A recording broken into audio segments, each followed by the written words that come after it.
and welcome to a brand new episode of Instacar HK. Today you find me in my own 2004 Ferrari 360 Spider manual. Now, for those of you who have followed my Instagram for a while now, you have known that I've bought this 360 about 2 years ago.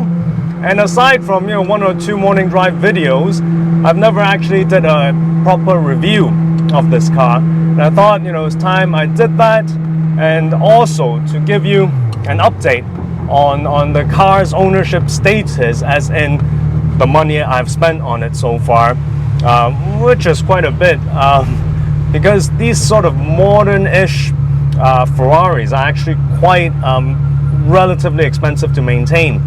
For example, compared to my 328, so far the 328 has actually been a lot less troublesome than compared to this car. So since I bought it close to 2 years ago, I've spent about 200,000 plus Hong Kong dollars on this car, and the money spent can generally be categorized into three buckets. One is modification. So these sort of costs are self-generated, self-imposed, because the car didn't need it. So that would be my exhaust, for example. The original 360 exhaust is actually quite tame. It's from an era where Ferraris are nowhere as loud as the ones they are today. And so at first I changed to a English brand called Novellari, which is a hand-built brand, and it's good. It's value for money and whatnot, but it was a bit too loud, and the sound also wasn't that good. It didn't sound as refined as some of the other brands. So it was too loud. I was waking up neighbors too much, so I changed it back to the original. And shortly after I changed it to the original, I came across a second-hand 2B local in Hong Kong. So that was too hard of a deal to say no to. So again, I have to spend money to change from my original to the 2Bs, which is what I have now. And the 2Bs are perfect. They sound amazing. But the whole installation, taking the original exhaust out, changing the Novellari, replacing the original, and then going to the 2B, all costs a lot of money. Then the second category would be the things that break down, so proper maintenance things, which included the notorious ball joints and bearing issues of all 360s and 430s, where as they age, they start to loosen, and they start to make these terrible knocking noises whenever you drive, whenever you go through speed bumps and whatnot. So I had to get that fixed. The water pipes, water hoses bursted one time due to age. I had to change that. Then we realized the fans for the radiators were not working properly, so I had to change that. So all these category of things that broke down due to age, wear and tear, and I had to replace those. Those could be quite expensive. And also the ignition ECU, which is starting to be a very notorious problem for 360s as they get older, which is something I'll get into later. This is one of the highlights of this video. And then the third bucket of costs that I had spent on this car were the preemptive maintenance. So things like the fuel pumps, which if they go old and they start to leak, can set your engine on fire, because the oil would drip onto the manifolds, which are hot when you're driving, and they will burst up in flames. So those are what we call preemptive maintenance, in a sense where they haven't actually broken down yet, but I've changed it just in case it does break down, and it will be too late by the time I do. So there were the fuel pumps that were changed. The cam belts, I changed it right at the 3 years mark. Ferrari suggests changing it every 2 years for the cam belts.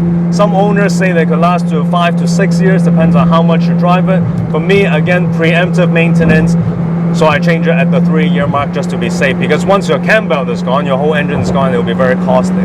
But one thing I really wanted to discuss with you all today, and to update you all today, are the ignition ECUs.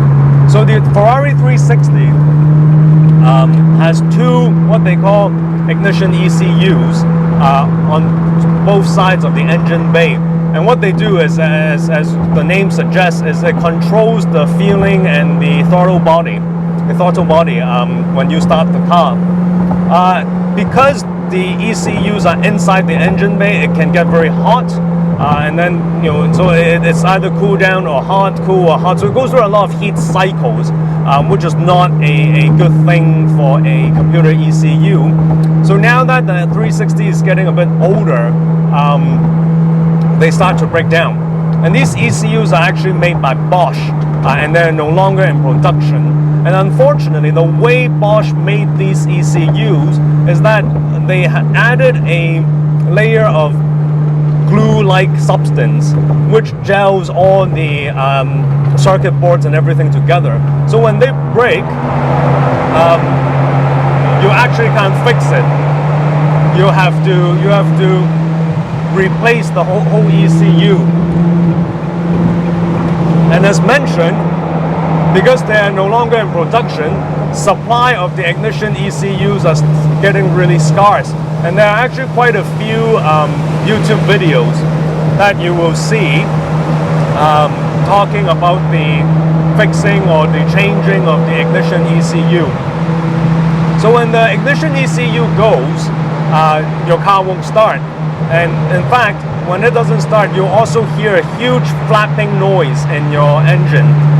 Whole flap, tick, tick, tick, tick, tick, tick, tick. Now it's a really loud ticking noise.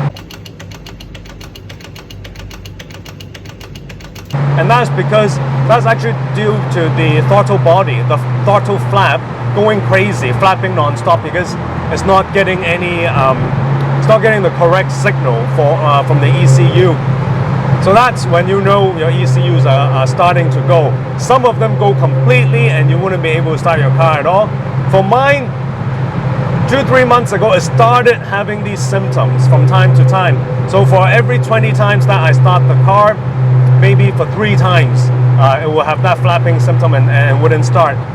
After waiting a while, of course, it will start. So I decided to take out my ECUs and send it to AV Engineering in the UK, who are one of the earliest specialists to address this 360 ignition ECU problem, to see if they can help me fix it. Now, as these things normally go and as completely expected, once the ECUs got to the UK, they performed flawlessly. They didn't have any misstep once. So Elders from AV Engineering, who was super helpful, couldn't test it. He tested it non-stop and the ECUs kept working perfectly. So Elders kindly suggested that we take a spare ECU, blank unit, and download the data from my original ECU into the spare unit so that I can have a spare one. Because these ECUs, they have specific data that's specific to your car. So you can't just plug a new one you bought online into it. So Elders helpfully downloaded the original data of my own car's ECU into the spare one and sent me a total of 3 ECUs, being my original 2 and the spare ECU. So now I have 3, and in case anything goes wrong, fingers crossed, hopefully not, I could take out my original ECU that's not working and replace it with the spare, now that I've gone through the whole sending it abroad and having the data download stuff. I just got my ECUs back earlier this week from the gentleman at FedEx, and today I have my mechanic kindly help me install my original 2 ECUs back, and this is my first drive after installing the ECUs back, kind of a shakedown to see how it's running. And one thing I also wanted to mention is AV Engineering didn't only pass the data of my original ECU to a spare one. AV Engineering actually also does this ECU reflash, where they reflash the ECU setting to as close to the Challenge Stradale setting as possible.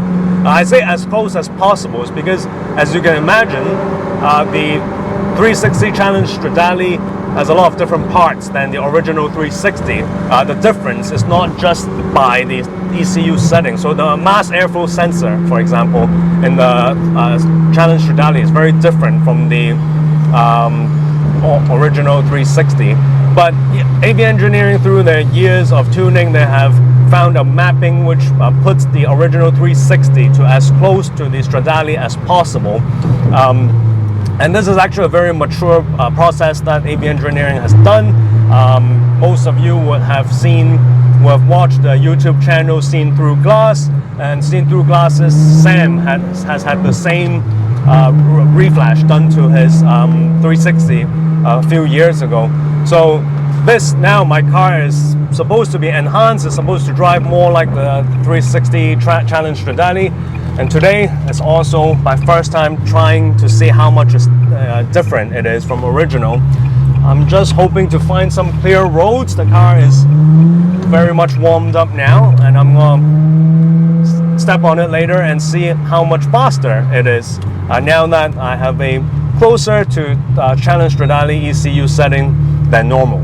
So let's join me later when I get some clear roads.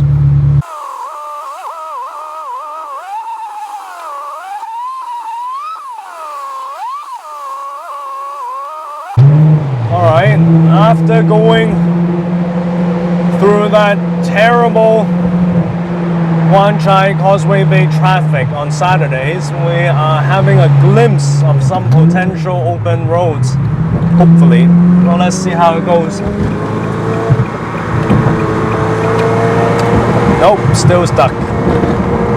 We have too many people and too many cars in Hong Kong, that's for sure.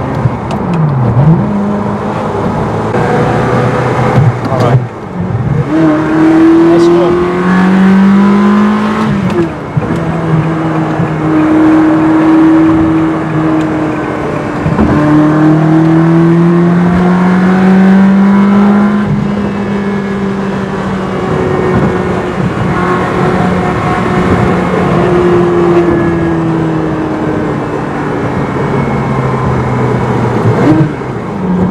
Alright, initial impression,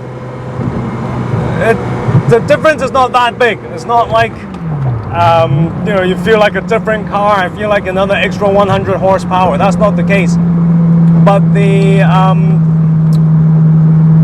whole rev range has become feels a lot more loosened and less muffled than before. I'm on second gear now, doing 30 kilometers per hour, 3,000 RPM. Let's go.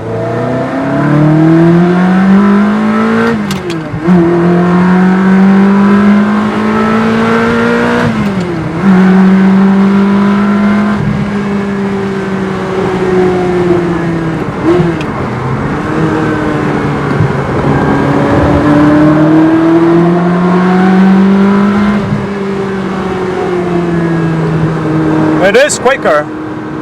Now that I've had a bit of more open road, it is definitely quicker than before.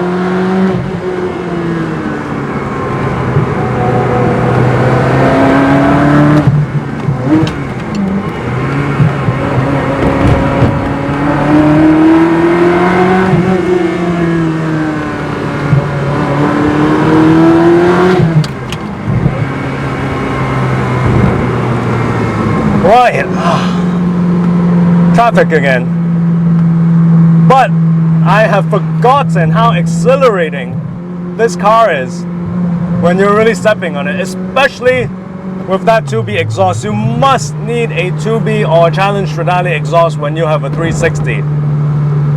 Fast fact, or Capristo, whatever. A nice, good 360 exhaust makes the difference of the world.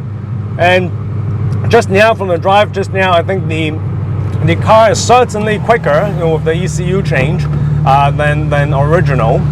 I think the most obvious change is the low end torque. In a few of the corners just now, when I had to slow down for entry, and on the corner exit when I was stepping back on the throttle in the lower rev, it actually came up a lot more torquey, a lot more powerful, and therefore went back up to the higher revs a lot quicker. I think that is one of the most noticeable change. And in the original 360, sometimes if you time the revs not that well, around the 4,000 RPM range, 3,000, 4,000 RPM range, sometimes you feel like a vacuum where it's not that willing to go back up until, a pause before it goes back up. Now, from those few corners just now stepping on it, that problem seems to have been eliminated. But whether that's just by chance, I'm not sure. But definitely, I think the differences are not dramatic, but definitely noticeable, and definitely makes the car a better drive. But this episode